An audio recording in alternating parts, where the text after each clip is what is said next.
John Bolton's book is coming out soon, The Room Where It Happened. I assume a first draft title that they decided to stick with. I want to give you just a couple of the most shocking revelations from the book. Before we do that, though, I think that every single bit of coverage of this book and what it contains needs a preface, and that preface is John Bolton is one of the worst people that America has literally ever produced. I also don't trust almost anything he says. I hope he doesn't make any money off of this book, and I hope he rots away for the rest of his life alone and scared. That's what I hope. I'm with you. Maybe that's harsh, I don't know, but... No, that's not harsh. Yeah. Now, that said, he was in the room where it happened, and so here's a little bit of what he says happened during his time working for Donald Trump. On China and the 2020 election, he says that the conversation between the leadership of China and Donald Trump turned to the coming U.S. presidential election during one meeting, and alluding to China's economic capability to affect the ongoing campaigns, Trump pleaded with Xi to ensure he'd win. He stressed the importance of farmers and increased Chinese purchases of soybeans and wheat in the electoral outcome. So while Trump is in China dealing with their leadership, he's saying, if you do all this, it's going to help me get reelected, so do it. Not, you know, it's good for our farmers. It's, I don't care about them. Do it for me, effectively. You know, I think that the worst people on the planet are the ones that are complicit in the presence of wrongdoings, right?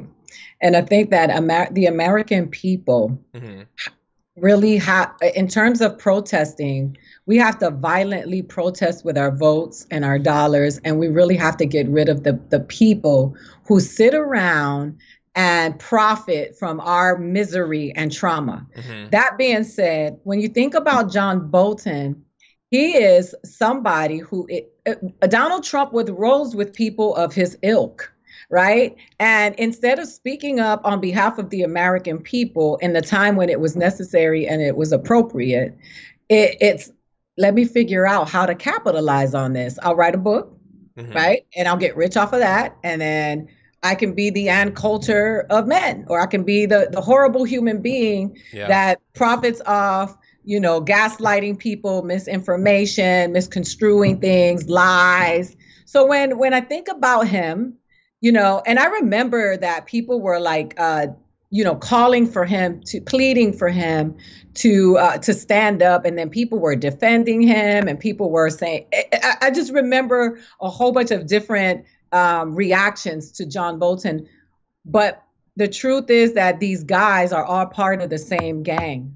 And a lot of them are Republicans and a lot of them are Democrats. And that gang is the gang of people who profit off of the struggle of the American people. And so whether it is by writing a book and withholding information or lies, or whether it's gaslighting people, trying to get people to go fight protesters because that you go to jail, man, y'all going to jail, y'all dying, y'all being broke, y'all being sick is all very profitable to people in our government. 100%. They make money off of. And he's trying to right now. Yeah, I saw like a political cartoon going around this morning, and it was a picture of two books. It was a really big book and then a really little book. And the really big book was John Bolton, What I Saw, and the really little book was What I Did About It. Exactly. He didn't do anything. And he just took notes and decided to turn it into a book. But let's talk a little bit more about that book. One of the things that stood out to me as the most reprehensible involved the Chinese internment camps. Bolton writes that at the same meeting between Trump and Xi at the G20, the Chinese leader defended the detention of 1 million Uyghurs in internment camps. Quote, according to our interpreter, Trump said that Xi should go ahead with building the camps, which Trump thought was exactly the right thing to do. We've talked about these before on the show. They are brutal re-education torture camps, effectively, where people disappear, people turn up dead, disease spreads, horrendous human rights abuses. And apparently Trump said, no, go ahead. You should keep doing that. Are those the camps where they have to do the Thriller dance?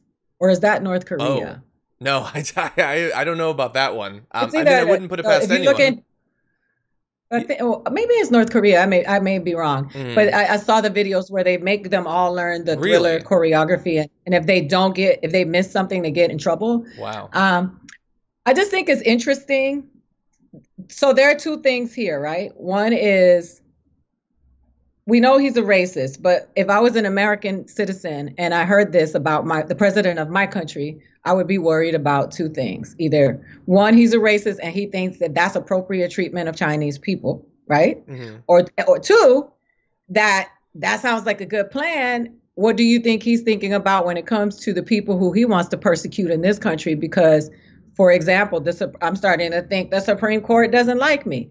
So if you think that's appropriate punishment for citizens of a country and you're telling a president that, I would be alarmed, because as he tries to push this democracy into an authoritarian, government, which is obvious by the way that he behaves and the way that he speaks and the actions that he takes, then he might think that would be suitable treatment for the people in this country, right? So I would be worried about that. I mean, unfortunately, we gotta worry about John Bolton's ass, because we don't know if we could trust him either. Exactly. So now we got to Americans have to live in the constant state of paranoia and trauma, and that is being issued by the state. And that is why we have to fight for a true democracy in this country. 100%. Really fast, just a couple more things, little things like he asked if Finland was a part of Russia at a meeting. I don't know who. I don't know if it was to like the leadership of Finland or Russia, or if it just occurred to him, hey, wait, is it? He said to Theresa May, oh, you're a nuclear power? He didn't know. I mean, I guess it's good that the UK isn't constantly like testing things and making a big deal out of it, I guess. Yeah, there was just a bunch more saying that that journalists need to be executed and things like that. The sort of, run-of-the-mill authoritarian stuff that's going to make the next 4 years very exciting if he wins re-election and doesn't have to run again. So we'll see.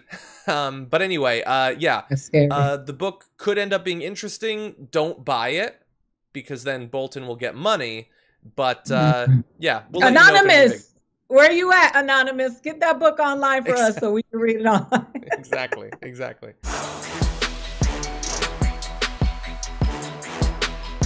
For more political news breakdowns, interviews, stories of activism, and me trying my hardest to care about the occasional big celebrity news story, subscribe to our YouTube channel at youtube.com/The Damage Report. And you can ring the bell wherever it is so you don't miss anything.